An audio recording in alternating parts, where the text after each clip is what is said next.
48 BJP की इतनी बड़ी जीत 27 साल में बीजेपी की सबसे बड़ी जीत और सबसे बुरी तरह से पराजित किया है आम आदमी पार्टी को। देखिए, सबसे पहले तो मैं हमारे प्रधानमंत्री आदरणीय नरेंद्र मोदी जी का उनका मैं धन्यवाद करूंगा, क्योंकि ये उनकी सोच, उनके विश्वास, लोगों का उनके प्रति विश्वास की ये जीत है। ये वो मोदी की गारंटी है जिस पे दिल्ली की जनता ने एक लंबे समय के बाद पुनः विश्वास करने का कार्य किया।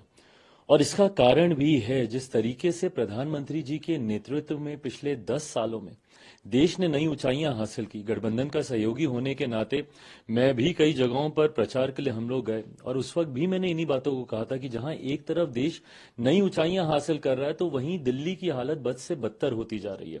ऐसे में मुझे लगता है लोगों के लिए वो चयन करना कठिन नहीं था। एक तरफ विकास का मॉडल था, दूसरी तरफ विनाश का मॉडल था। एक तरफ बढ़ता देश था, दूसरी तरफ दिल्ली जो कि बद से बदहाल होती जा रही थी। लोगों के बीच ये चुनाव करना आसान था और दिल्ली की जनता ने ये चुनाव किया। एक बड़ी आबादी दिल्ली में बिहार, यूपी से आने वाले लोगों की है। हम लोगों ने अपने अपने राज्यों में देखा है कि किस तरीके से डबल इंजन की सरकार का लाभ मिलता है। उत्तर प्रदेश में डबल इंजन की सरकार हो या हमारे बिहार में डबल इंजन की सरकार हो, दिल्ली की जनता ने भी इस बात को महसूस किया। और खास तौर पर पूर्वांचल के लोग जो दिल्ली में रह रहे हैं, उनको इस बात का एहसास हुआ कि एक ऐसी सरकार जो सिर्फ बहाने बनाती है, और दूसरी तरफ एक डबल इंजन की सरकार जो तुरंत हम लोगों को लाभ देगी, हम लोगों की उम्मीदों पर खरा उतरेगी। इस सोच के साथ उन्होंने प्रधानमंत्री जी की सोच वाली सरकार को दिल्ली में चुनने का काम किया। दिल्ली भारत की राजधानी है, और इस राजधानी का वो मान सम्मान बरकरार रहे, इसके लिए जरूरी था कि दिल्ली में इस बार भारतीय जनता पार्टी की सरकार आए।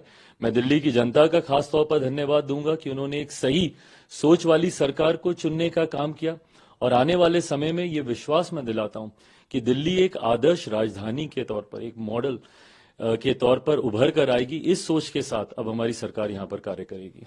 लेकिन आपने देखा कि दिल्ली के जो चुनाव का सबसे बड़ा चेहरा पूरी राजनीति को बदलने आए हैं, ये सब कहकर आए थे, वही चुनाव हार गए। देखिए, इसको आप कैसे देखते हैं? जब आप अपनी बातों में ही विरोधाभास रखते हैं, आपको क्यों दिल्ली की जनता ने नए होने के बावजूद, कोई राजनीतिक परिचय ना होने के बावजूद, दिल्ली के लोग क्यों आपके साथ जुड़े?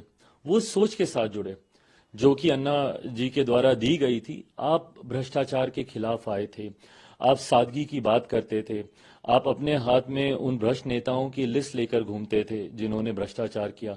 आज आप ही उन घोटालों में लिप्त हो गए, आज आप ही जेल गए हैं भ्रष्टाचार के आरोपों में। भले वो शराब घोटाला हो, बस की खरीदी में होने वाला घोटाला हो, क्लिनिक्स में होने वाला घोटाला हो, अलग अलग विभागों में होने वाला घोटाला हो, आज उंगलियां आपके ऊपर उठने लगे। जिस सादगी का आप परिचय देते थे, खुद आपने अपने लिए शीश महल बना लिया।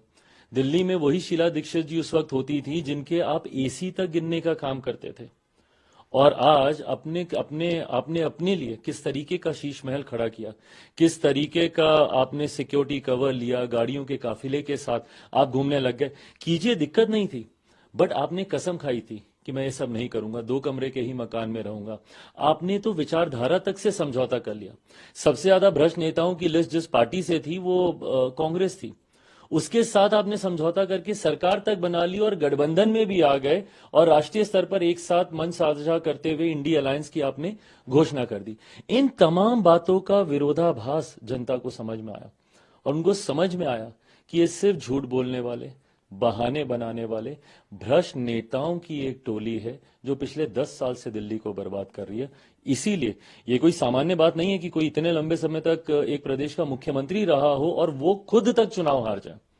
वो खुद तक चुनाव हार गए। इससे ज्यादा जनता का जनादेश और क्या होगा।